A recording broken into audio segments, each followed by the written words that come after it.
यह कहानी सिर्फ एक बच्चे की नहीं, बल्कि लाखों अनाथ बच्चों की कहानी है जो समाज के बीच अपने अस्तित्व की लड़ाई लड़ रहे हैं, लेकिन उम्मीद और सपनों को कभी नहीं छोड़ते। यह कहानी एक छोटे से अनाथ बच्चे की है जो एक छोटे से गांव में पैदा हुआ था, लेकिन उसकी किस्मत ने उसे बहुत जल्दी अकेला कर दिया। जब वह केवल 5 साल का था, उसके माता पिता एक सड़क दुर्घटना में मारे गए और वह अनाथ हो गया।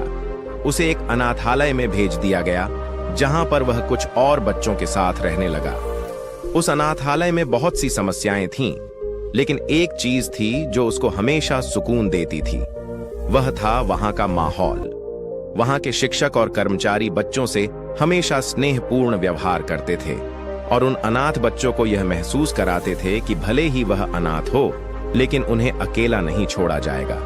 उस अनाथ बच्चे का दिल बहुत बड़ा था और उसने ठान लिया कि वह बड़े होकर अपनी दुनिया बदलकर कुछ बड़ा करेगा। अनाथालय के सभी बच्चों को अक्सर यह बताया जाता कि उनका भविष्य उन्हीं के हाथों में होता है। उस बच्चे ने अपनी पढ़ाई में काफी मेहनत की। वह जब भी कुछ पढ़ता या सीखता तो उसे यह महसूस होता कि एक दिन वह बड़ा आदमी बनेगा और अपने जैसे अनाथ बच्चों के लिए कुछ करेगा। समय के साथ उसका संघर्ष जारी रहा।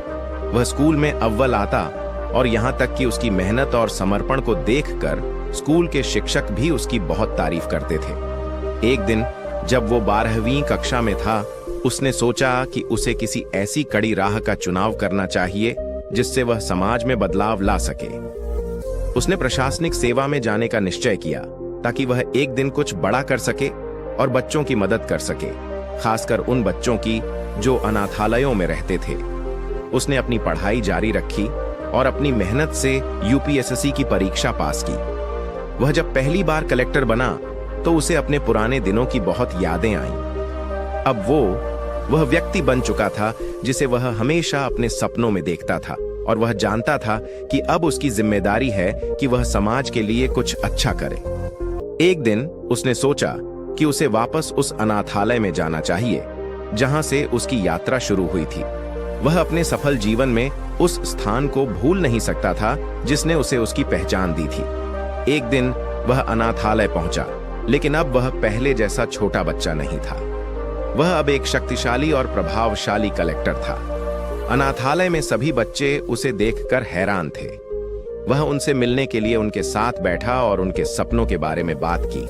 उसने उन्हें बताया कि वह भी एक दिन इस दुनिया में कुछ बड़ा बनना चाहता था और अब वह उस स्थान पर वापस आ चुका था जहां से उसकी यात्रा शुरू हुई थी। उसने अनाथालय के कर्मचारियों से बात की और उन्हें यह समझाया कि सरकार की तरफ से जो भी मदद मिल सकती है वह उसे दिलवाएगा। वह चाहता था कि अनाथालय के बच्चों को अच्छे स्कूल, बेहतर स्वास्थ्य सुविधाएं और हर तरह की मदद मिले ताकि वे भी समाज में कुछ बड़ा कर सके। उसने अपनी पूरी ताकत और अधिकार का उपयोग किया। उसने अनाथालय के लिए नए स्कूल, अच्छे शिक्षक और बच्चों की मानसिक शारीरिक भलाई के लिए अलग से योजनाएं बनाई। उसने अनाथालय के बच्चों के लिए एक नया आश्रय घर बनाने का भी निर्णय लिया जहां उन्हें अच्छे से अच्छा पालन पोषण मिल सके।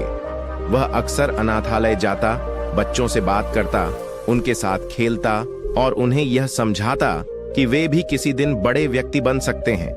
उसने बच्चों के लिए कई तरह की प्रतियोगिताएं और कार्यक्रम आयोजित किए जिनमें वे अपनी कला और क्षमता दिखा सकें। धीरे धीरे अनाथालय में रहने वाले बच्चों का आत्मविश्वास बढ़ने लगा और वे अपने सपनों को पूरा करने के लिए और भी मेहनत करने लगे। उसके जीवन की यह यात्रा यहीं खत्म नहीं हुई। वह जानता था कि उसकी सफलता केवल उसकी मेहनत का नतीजा नहीं थी, बल्कि उन लोगों की मदद का भी परिणाम था जिन्होंने उसे हमेशा मार्गदर्शन दिया था। उसने यह समझा था कि सफलता का असली मतलब किसी को ऊपर उठाना और समाज में बदलाव लाना होता है। वो छोटा सा बच्चा अब एक बड़े अधिकारी थे, लेकिन उनका दिल हमेशा उसी छोटे से अनाथालय में रहने वाले बच्चों के लिए धड़कता था। वह उन बच्चों के लिए प्रेरणा का स्रोत बन चुका था। उसका जीवन यह साबित करता था कि अगर कोई व्यक्ति ठान ले तो कोई भी मुश्किल उसे उसकी मंजिल तक पहुंचने से रोक नहीं सकती। यह कहानी सिर्फ एक बच्चे की नहीं, बल्कि लाखों अनाथ बच्चों की कहानी है, जो समाज के बीच अपने अस्तित्व की लड़ाई लड़ रहे हैं, लेकिन उम्मीद और सपनों को कभी नहीं छोड़ते।